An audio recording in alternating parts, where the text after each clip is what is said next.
Olá a todos e bem-vindos a mais um brinde com o engenheiro Frederico Falcão, o excelentíssimo Senhor Presidente da Vini Portugal.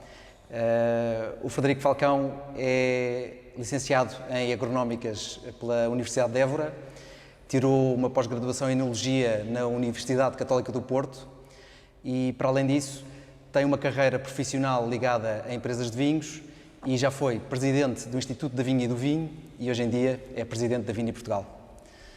Obrigado por aceitares o meu convite. É sempre um prazer estar contigo, já sabes. De onde vem a tua paixão pelo vinho? A paixão pelo vinho vem de pequeno porque a família tinha vinhas na região da Chamusca e da parte da minha mãe, da família da minha mãe, tínhamos vinhas na região da Chamusca e, portanto, eu sempre gostei da agricultura, sempre fui criado na província, como eu gosto muito de dizer, e dentro da área agrícola as únicas coisas que me entusiasmavam eram os vinhos e os azeites, portanto, tudo o que tivesse a ver com cereais ou com artículos foram coisas que eu nunca gostei e, portanto, quando fui para a agricultura fui sempre com esse intuito e depois tive a sorte de vir trabalhar um dia mais tarde ou em vinhos ou em azeites. Diz-nos, porque o nome Vini Portugal já é muito conhecido, mas o que é a Vini Portugal? A Vini Portugal é uma associação interprofissional, portanto é uma associação composta pelo setor, é privada e, portanto, no fundo é o setor vitivinícola organizar-se e a criar uma associação que é a Vini Portugal, que tem como missão a promoção nacional e internacional da marca Vinhos Portugal, a marca Wines of Portugal. Portanto, quem é que está por trás? Quem é que, no fundo, é o dono, se pudermos, se há um dono? O dono é o setor, portanto, nós temos as associações do setor que compõem a Vini Portugal e, portanto, estou a falar na CAP, a Confederação dos Agricultores de Portugal, a Andovi, que são as comissões vitivinícolas regionais, e o IVDP e o IVBAM, portanto, os institutos públicos que também fazem certificação.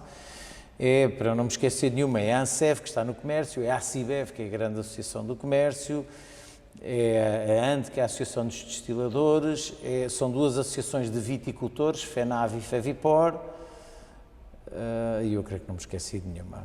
Portanto, no fundo, são as associações do setor, as do comércio e as da produção, que se organizaram para criar esta associação privada e reconhecida pelo Estado, em 2015, Ministério da Agricultura, como associação interprofissional do setor. Também, se te esqueces de alguma, vão-te perdoar certamente. Não me vão perdoar, seguramente não me vão perdoar, mas creio que não. Para mim é um orgulho enorme ter um enólogo à frente desta associação, portanto, da Vini Portugal. O que é que tu achas? Esqueci-me da FENADEGAS, esqueci-me da Associação das Adegas Cooperativas. Agora creio que agora está resolvido. Como eu ia dizendo, para mim é um orgulho enorme ter um enólogo à frente da Vini Portugal. E parabéns por isso, já estiveste também à frente do IVV e foste o primeiro enólogo. Diz-me agora que diferenças achas que consegues, no fundo, trazer para a Vini Portugal por teres esse lado de enologia? Não será só o lado de enologia, mas também o lado de ter estado na parte do comércio, ou seja, eu durante muitos anos em que fui enólogo, e fui enólogo 18 anos no total, não na minha primeira função, mas nas seguintes empresas privadas, era um bocadinho one man show, portanto eu tinha que, hoje em dia como os enólogos, aliás, ao longo da história tem sido um bocadinho assim, ou seja, tenho que acompanhar a vinha, fazer o vinho e depois ter que o vender.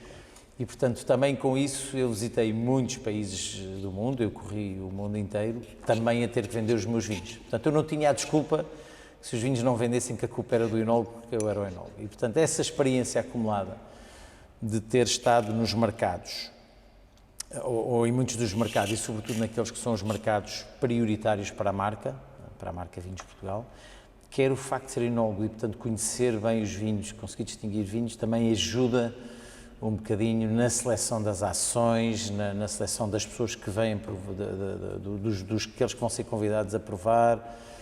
Enfim, conhecer bem o setor por dentro, de facto, ajuda muito nas decisões que eu tenho que tomar diariamente. Portanto, e sabendo e tendo esse lado que eu também tenho, não é? Que no fundo temos que fazer tudo, para além de produzir o vinho, também temos que o vender. Uma das críticas e certamente também já ouviste isto, uma das críticas que apontam aos produtores portugueses é que nós não nos sabemos vender. Não nos sabemos vender como um italiano, ou como um espanhol, ou como um francês. O que é que falta ao produtor português? De facto, Portugal durante muito tempo soube-se vender. Nós tivemos nos livros, os próprios franceses viam-nos assim, nos livros do Tintin, do Tintin, havia Oliveira da Figueira, que era um comerciante português que vendia tudo e mais alguma coisa. E, portanto, os portugueses eram olhados de fora desta forma.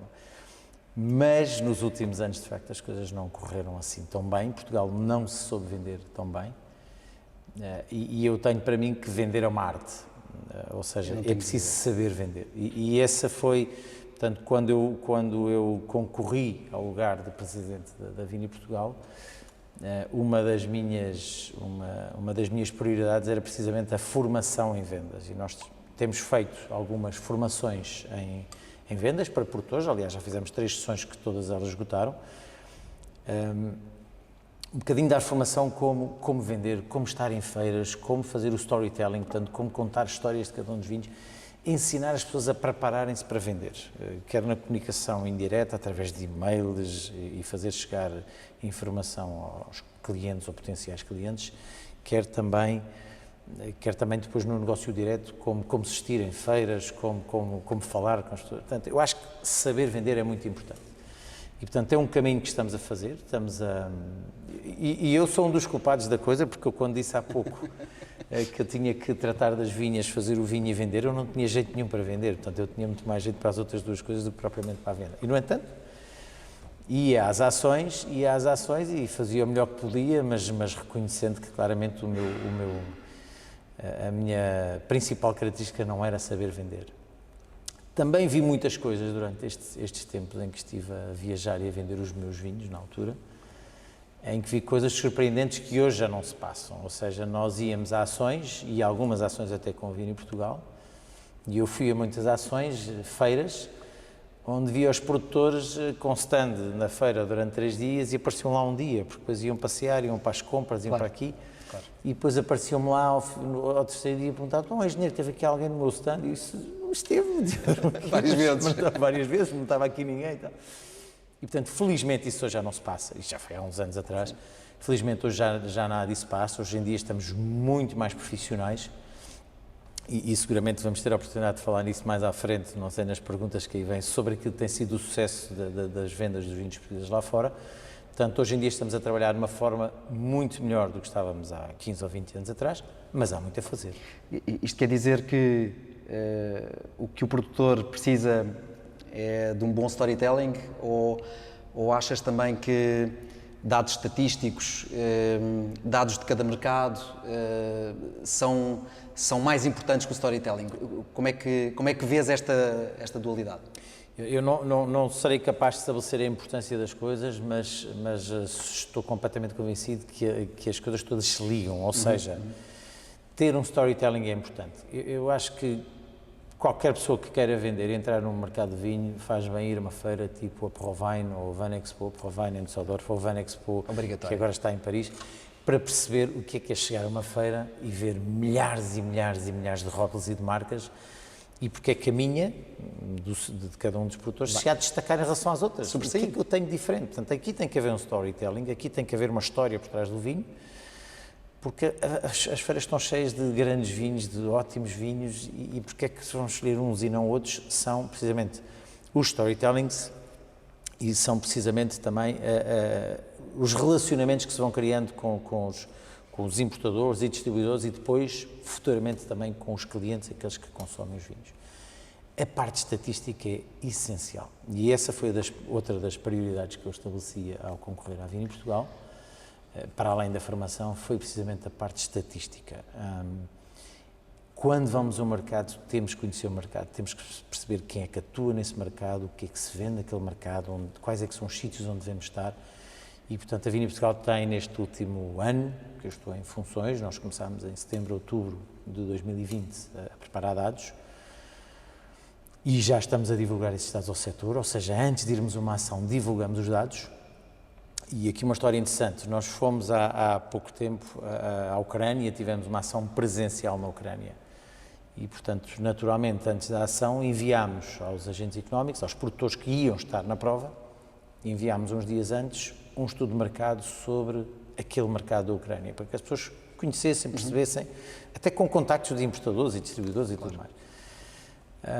E é engraçado, depois em conversa com um produtor que estava lá, ele diz-me, olha, eu depois de ler este vosso trabalho estatístico, mudei a minha estratégia para o mercado. Eu vinha com uma estratégia e depois de perceber como é que é o mercado, eu mudei a minha estratégia. Portanto, isto é um sinal que os próprios produtores também reconhecem a importância destes dados estatísticos, de conhecer o mercado, de maneira a orientarem as suas estratégias pessoais. Sim, eu reconheço, e tu lembraste-te certamente, que fazia-nos falta. Fazia mesmo falta a quem quer estar num mercado de exportação, fazia falta números, no fundo, para delinear a estratégia, e é ótimo saber que as pessoas, depois de lerem, conseguem adaptar a estratégia ao mercado e não ir, no fundo, saber o que vai acontecer. Portanto, e isso acho que, sem dúvida, vai melhorar muito a presença em qualquer evento. A Vini Portugal tem já há alguns anos um slogan, se pode chamar, que é a World of Difference. Esta World of Difference eu ligo muito às nossas castas. Portanto, temos mais de 250 castas. Mais de 250 castas e tenho sentido que, por um lado, se calhar há 10 anos atrás, ter uma casta internacional era uma ajuda para entrar em alguns mercados. Mais recentemente, senti que ter as nossas castas, no fundo, nos transformam em algo diferente e, portanto, e aí de acordo com o que a Vini Portugal transmite. Mas qual é a tua percepção nos próximos 10 anos? O que é que as castas portuguesas nos vão trazer? Vão-nos aproximar do consumidor ou vão-nos continuar, no fundo, a trazer medo de quem não nos conhece? Bem, portanto, nós temos, de facto, mais de 250 castas autóctones, embora muitas delas sejam ibéricas, portanto, Sim. Existem aqui em Espanha, mas há muitas que são, de facto, são nossas, e há mais castas, já foram descobertas mais castas que ainda não têm nome, ainda estão nas coleções, e, portanto, nós somos, de facto, um país muito rico em termos de diversidade genética, até porque as nossas castas vêm daqui e não vêm do Médio Oriente, como são a maior parte das castas que existem atualmente na Europa Central, França, Itália, Áustria, enfim, a Alemanha, todas estas castas vêm do Médio Oriente. Aqui foi um polo de evolução independente, aqui, Península Ibérica. Sim, que teve a ver com a altura glaciar, exatamente. No fundo a Península Ibérica ficou mais quente e não, no fundo, a espécie continuou a propagar-se e não se perdeu, não é? Exatamente, e portanto nós temos essa riqueza enorme, que é esta nossa diversidade de castas. A somar a isso temos uma riqueza num pequenino país, não é? Nós somos um país muito pequenino quando comparamos com a maior parte dos países que produzem vinho, mas num pequenino país temos uma diversidade de solos e de climas gigantesco, e da região dos vinhos verdes, se pensarmos no clima, no solo, no terroir, na paisagem, na orografia, e andamos uma hora e meia de carro, estamos no Douro e é completamente distinto. E andamos um bocadinho para baixo, vamos à Beira Interior, já é completamente diferente. E Bairrada, e Tejo, e Algarve. É a nossa riqueza. E, portanto, temos uma riqueza, uma diversidade enorme. E isso serve de vantagem e de desvantagem. Portanto, há muito, hoje em dia, ouve-se muito em alguns países grandes consumidores a teoria do ABC, Anything But Chardonnay ou Anything But Cabernet. Portanto, as pessoas estão cansadas do Cabernet Sauvignon, estão cansadas do Chardonnay, e aqui Portugal tem uma diversidade gigantesca para quem quer descobrir novos sabores, quem quer descobrir mais sobre o vinho e aquilo que o vinho tem para dar. Esta riqueza é uma vantagem nesse aspecto. A dificuldade é que, de facto, nós temos castas que não são fáceis, temos muitas castas, portanto é impossível comunicar 250 castas. Os consumidores retêm muito pouco e, portanto, nós não podemos inundá-los com 250 nomes. E a somar isto temos castas que são difíceis, muitas delas são difíceis de pronunciar em muitos dos países e, portanto, temos essa dificuldade acrescida. Aqui há duas estratégias que são válidas e eu creio que as duas possam fazer sentido. Ou seja, quando nós temos um vinho e queremos lançar um vinho num país que não sabe nada sobre Portugal e pouco conhece as nossas castas, se calhar é mais fácil vender um Touriga Nacional Syrah, ou Cabernet Sauvignon, com um Touriga Nacional Castelão, porque as pessoas têm um total desconhecimento e se calhar poderão arriscar menos e arriscarão mais se conhecerem qualquer coisa e qualquer coisa aqui é uma casta que eles conheçam. Portanto, esta teoria é válida. Nós quisermos comprar um vinho da Turquia, do Kuzguzu, e que nós nunca provámos um vinho da Turquia, não conhecemos o Kuzguzu, então se calhar se for um Kuzguzu, Cabernet Sauvignon, nós estamos mais dispostos a arriscar. A teoria é válida, há quem siga esta teoria e a teoria é válida. A nossa estratégia em termos de grupo, em termos de Vinho Portugal, Wines of Portugal, é promover as castas nacionais, ou seja, não impedimos ninguém de promover as outras, mas a nossa estratégia é claramente promover as nossas. E focamos em 10, focamos nas 10 castas principais, entre brancas e tintas, para tentar que os consumidores devagarinho vão retendo alguns nomes. E, portanto, hoje em dia, castas como Touriga Nacional ou Baga ou algumas outras vão sendo conhecidas lá fora e, portanto, devagarinho vamos fazendo o nosso caminho e as pessoas vão arriscando a experimentar vinhos portugueses. Achas que as regiões, por sermos Portugal, por sermos velho mundo, achas que as regiões vão ter mais força que as próprias castas? As regiões devem ter mais forças que as nossas castas. Eu creio que a estratégia correta de nos vendermos lá fora é primeiro a marca país, depois as marcas regiões e depois as castas. As castas passam de umas regiões para as outras. A Austrália tem mais Touriga Nacional plantada que Portugal. Eu comprei uma vez em Singapura um Port Wine de Touriga Nacional feito na Austrália. E, portanto, as castas passeiam de lado. Hoje em dia os australianos já não usam a marca Porto, felizmente, mas a marca país, porque é nossa, ninguém nos tira, as marcas regiões são nossas, ninguém nos tira, as castas são voláteis e circulam e, portanto, não são de ninguém. Portanto, claramente, creio que a estratégia passará por este eixo de país, regiões e depois marcas privadas e as castas, claramente, um bocadinho mais para baixo. Naturalmente. Vamos aqui um bocadinho aos números. A Vini Portugal colocou aqui uma meta para 2023 de 1.000 milhões de vendas. Como é que se vai atingir? Quais são os números atuais? Qual é a estratégia para atingir estas vendas? Muito bem, esta meta estava definida antes de eu tomar posse, portanto até foi uma Assembleia Geral antes de eu tomar posse que se definiu a meta dos 1.000 milhões e que eu prontamente agarrei e tomei como meta e como objetivo até do meu mandato e desta direção com que eu estou a trabalhar. Portugal tem crescido nos últimos anos a uma média de 3,3% em valor nas exportações. Para atingir a meta dos 1.000 milhões, nós precisamos de crescer a 6% ao ano.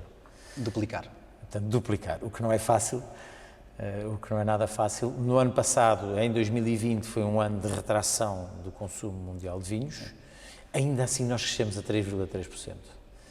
Nós conseguimos. Boas este notícias. Ano, ótimas notícias. Este ano temos dados até abril, não temos dados mais recentes, temos dados até ao final de abril. Iremos dentro de poucos dias ter os dados até ao maio. Mas estamos a crescer 17% até final de abril. Excelentes notícias. Nos nossos trabalhos, mas de facto o nosso setor está com grande dinâmica e as notícias são muito boas. Nestes nossos estudos dos 20 mercados onde nós vamos, onde a Vini Portugal está a fazer ações, nós fomos estar todos os mercados e em todos os mercados, nos últimos 5 anos, Portugal, se não é o país que cresce mais em volume e em valor, estará nos 3 primeiros. Na maior parte dos países somos o país que mais cresce.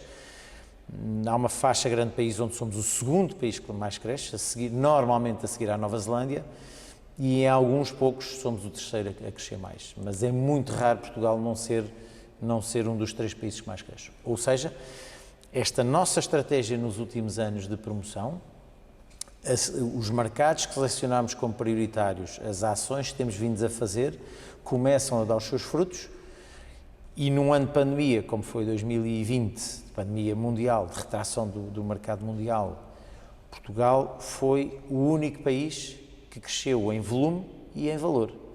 Todos os outros ou cresceram numa coisa e caíram na outra, ou caíram em volume e em valor. Portugal foi o único país a conseguir crescer e em muitos países a crescer com uma taxa 2, 3 vezes superior aos outros países todos. São realmente excelentes notícias. São ótimas notícias. Eu sei que este mandato vai ser, no fundo, a aposta vai ser em 14 diferentes mercados, mas para não nos perdermos, quais são os principais 5 e quais serão em 2023, serão os mesmos 5 que neste momento estão a liderar as vendas de Portugal? Os nossos melhores mercados nos últimos anos têm sido consentâneos, têm sido sempre os mesmos, portanto estamos a falar em França, nos Estados Unidos, no Reino Unido, no Brasil, Canadá e depois a Alemanha ali também muito próxima. Portanto, estes têm sido os nossos principais mercados. Aquilo que temos assistido no último ano e também agora em 2021 é que o Brasil está com um crescimento muitíssimo grande, é de longe o país que mais tem crescido, não em termos percentuais, mas em termos absolutos, ou seja, temos a Coreia do Sul a crescer mais de 100%, portanto a duplicar as vendas, as importações de vinhos portugueses, mas a Coreia do Sul estava um bocadinho mais para trás, mais para baixo em termos de ranking. Portanto, ou seja, basta um pequeno crescimento para, no fundo, exatamente, basta um crescimento para percentualmente ser muito grande e depois em termos efetivos não é tão grande. Embora a Coreia do Sul esteja em termos efetivos também com um crescimento grande, sobretudo este ano de 2021. Portanto, o Brasil com um enorme crescimento. A França teve uma ligeira retração no ano passado e mantém uma ligeira retração. Importante aqui salientar que França, os vinhos do Porto têm um enorme peso nas nossas vendas para a França e, portanto, como é uma categoria de vinhos que infelizmente não está a ter o sucesso que nós gostaríamos, portanto está a ter alguma retração de consumo. Isto nota-se mais em países como França e como Dinamarca, por exemplo, são países que estão onde estamos a ter alguma diminuição fruto da quebra de vinho do Porto e não dos outros vinhos. Mas este crescimento muito grande do Brasil e dos Estados Unidos, e este ano também muito da Alemanha e do Canadá, eu diria, faz-me pensar que nos próximos anos, ou seja, em 2023, os 5 maiores ou 6 maiores vão se manter, embora talvez com umas alterações, ou seja, a França provavelmente irá perder o primeiro lugar para os Estados Unidos ou para o Brasil, até muito provavelmente para o Brasil, mas manter-se-á nos 5 maiores, ou seja, os 5 maiores os mesmos, talvez umas ligeiras alterações em termos de ranking. Isso obriga-me a perguntar uma coisa, quer dizer que está a haver uma deslocalização das vendas do mercado da saudade para realmente mercados internacionais? Isso claramente estamos a sentir essa deslocalização. Ou seja, o mercado da saudade é um mercado que tem este nome porque, no fundo, é como nós vendermos para portugueses lá fora. E, portanto, isso foi durante muitos anos a liderança de vendas de Portugal lá fora e que, neste momento, haverá uma mudança? Há claramente uma mudança. Portanto, nós já não estamos só a trabalhar no mercado da saudade, que são os portugueses que foram para fora, e depois os lusodescendentes, já estamos cada vez mais a ser reconhecidos pelos consumidores de cada um dos mercados. Portanto, já não é a comunidade portuguesa e lusodescendente, já é muito a comunidade de cada um dos países. Portanto, isto é um sinal de reconhecimento, de uma relação qualidade-preço, não há que ter medo em afirmá-lo, os vinhos portugueses têm uma boa relação qualidade-preço, o nosso objetivo é aumentar o preço médio, mas ainda assim temos uma boa relação qualidade-preço, temos vinhos diferentes, e eu creio, e não é para eu estar na Vini Portugal, mas creio que o setor, através da Vini Portugal, mas não só, o setor está a comunicar bem, está a fazer um bom trabalho e começamos a ter essa resposta dos mercados onde estão. Então daí pergunto, portanto, este nosso sucesso, portanto, e agora falando de Portugal como país, deste nosso sucesso no turismo, a Vini Portugal, como é que está a comunicar com o turismo de Portugal? Não, a nossa relação com o turismo é boa, é forte. Eu tenho até uma relação pessoal forte com o Presidente do Turismo de Portugal, portanto temos uma ótima relação quer no plano pessoal, quer no plano institucional. Não tenho, aqui desligando o turismo de Portugal, mas pensando no turismo de uma forma mais genérica, não tenho qualquer dúvida que muito do sucesso das nossas exportações nos últimos anos tem a ver com o turismo que vem a Portugal, com as pessoas que vêm a Portugal, que visitam o nosso país, ou seja, muitos dos turistas que vieram a Portugal nos últimos anos, nos últimos 4 ou 5 anos, não conheciam bem Portugal, não conheciam os produtos portugueses e não há qualquer dúvida, basta falar com alguém que tenha estado em Portugal, que as pessoas saem daqui apaixonadas pela gastronomia, pelos vinhos, pelas pessoas, pelas paisagens. Portanto, as pessoas saem enamoradas de Portugal, saem enamoradas com o país. E, portanto, quando regressam aos seus países, vão procurar produtos com a marca desses países, e aqui os vinhos claramente destaca-se, porque os produtos hortícolas não levam a marca país e muitos produtos não levam. Aqui azeite e vinhos claramente têm vantagem. E para os amigos isso, e portanto mostram isso também aos amigos. Portanto, eu acredito piamente que muito do sucesso também das nossas exportações nos últimos anos tem a ver com o turismo que veio a Portugal, que aumentou muitíssimo. Depois, com o turismo de Portugal, estamos cada vez mais a fazer ações, a ter mais articulações, a combinarmos para que tenhamos mais, para que não nos andemos, perdoem-me o termo, a atropelar uns aos outros, mas que tenhamos sinergias nas nossas ações. Portanto, as relações são muito boas, quer no plano pessoal, quer institucional. Pronto, quer dizer que estão coordenados. Completamente coordenados. Ótimas notícias. Achas que é esta força que o turismo de Portugal está a ter, e portanto estas visitas que estamos a ter cada vez com maior intensidade, achas que esse é o caminho para o preço médio do vinho português subir e continuar a subir? Porque nós somos conhecidos pela relação qualidade-preço, que não é mau, é bom, mas também precisamos de, no fundo, ir subindo alguns degraus em termos de preço de venda média, não achas? Acho completamente. O setor não gosta muito da expressão qualidade-preço porque faz pensar em vinhos baratos. Eu não olho para a expressão qualidade-preço como vinhos baratos. Os americanos, mais do que os ingleses, têm muito value for money, e o value for money não significa um preço barato, significa um vinho que vale o valor que nós estamos a pagar por ele, ou pode até valer mais do que aquilo que nós estamos a pagar por ele. Portanto, para mim não é um termo totalmente negativo. Portugal andou muitos anos a exportar vinho barato e vinho a granel, ou seja, quando muitos outros países, nossos concorrentes no panorama mundial, já engarrafavam e já vendiam com um preço simpático para fora, Portugal ainda vendia a granel ou gamas de entrada ou gamas baixas e, portanto, ou éramos um total desconhecido por parte dos consumidores em termos mundiais, ou éramos conotados com vinhos de gamas baixas. Portanto, esse é um trabalho que nós temos. Isso era há quantos anos? Eu acho que é importante... Isso, portanto, antes, se pensarmos, e para aqueles que nos estão a ouvir e que já têm um bocadinho mais idade, portanto, estão como eu, na casa dos 30 ou um bocadinho mais, todos nos lembramos, os vinhos que havia em 1980, ou nos anos 80, que marcas é que Portugal tinha? Então, se formos pensar no sul do país, sim. que marcas é que Portugal tinha engarrafadas e com prestígio e com algum preço? Era muito pouco. Aliás, os primeiros vinhos de mesa do Douro nascem nessa década. Portanto, exatamente. O Douro que hoje em dia... Com selo de ouro. Com o selo de ouro. Nascem na década de 80, portanto havia, não vou falar em marcas, mas havia meia dúzia de marcas no Douro, na Bairrada, no Dão, o Alentejo então quase não se fala, também eram 3 ou 4 ou 5. Nós nos anos 80 quase não tínhamos vinhos engarrafados e marcas a vender com um preço razoável, aceitável, era tudo muito vinhos baratos, entradas de gama. Se formos olhar para o que é que se passava em Espanha, ou em França, ou em Itália, ou na Alemanha, ou até nos Estados Unidos, é verdade. Isso já existia e com preços bastante mais altos. E, portanto, é um trabalho que nós começámos ontem, portanto, estamos a falar nos anos 90. Sim, é muito pouco. É de agora. É muito cedo. É muito cedo, mas é um trabalho que nós temos vindo a fazer e o nosso grande objetivo não é exportar mais, é exportar melhor. Ou seja, nós queremos subir as exportações e temos esse objetivo dos 1.000 milhões em 2023, mas não é à custa de preço. Antes, pelo contrário, é subindo bastante o preço médio da exportação. O setor dos vinhos tem que ser um setor sustentável e sustentável também do ponto de vista financeiro.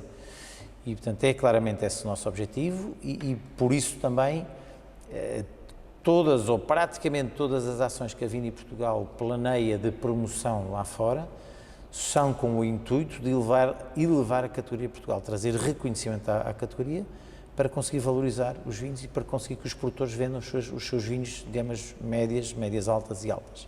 E, portanto, este incremento do turismo em Portugal certamente vai ajudar seguramente sim, porque permite que as pessoas olhem para nós com outro reconhecimento e com reconhecimento de qualidade e com um país que eles conhecem, gostam e onde veem qualidade e não preço baixo. Agora vem aqui um desafio que eu gostava de te colocar. Portanto, nos meus 20 anos de enologia e, no fundo, de trabalho no vinho, o que sempre foi mais difícil foi vender vinho de Portugal. Não pela falta de qualidade, antes pelo contrário, a qualidade foi sempre o que me fez, no fundo, avançar e ganhar mais mercados, mas pela falta de reconhecimento, ou seja, Portugal era um país pouco conhecido, finalmente estamos a ter o conhecimento que merecemos, e eu sempre olhei para os exemplos de Itália, França e Espanha logo a seguir, como exemplos a seguir, e aqui veio o desafio.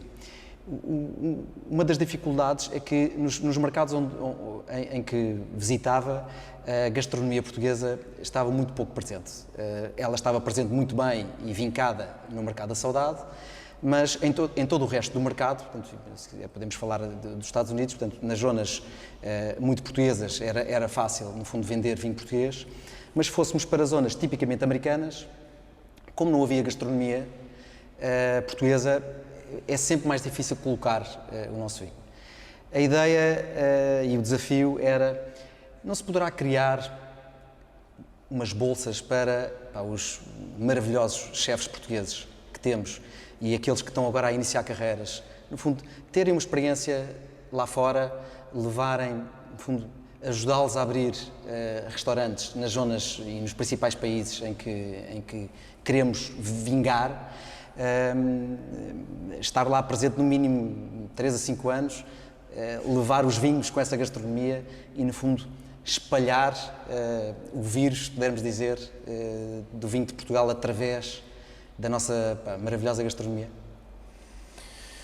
É verdade, estou totalmente de acordo, é algo que extravasa um bocadinho já a Vini Portugal, mas totalmente de acordo. Essa é uma vantagem competitiva dos países que referiste, portanto, Itália, Espanha e também França têm essa vantagem de terem chefes de cozinha, cozinheiros, de terem restaurantes um bocadinho pelo mundo todo, que são uma grande forma de promover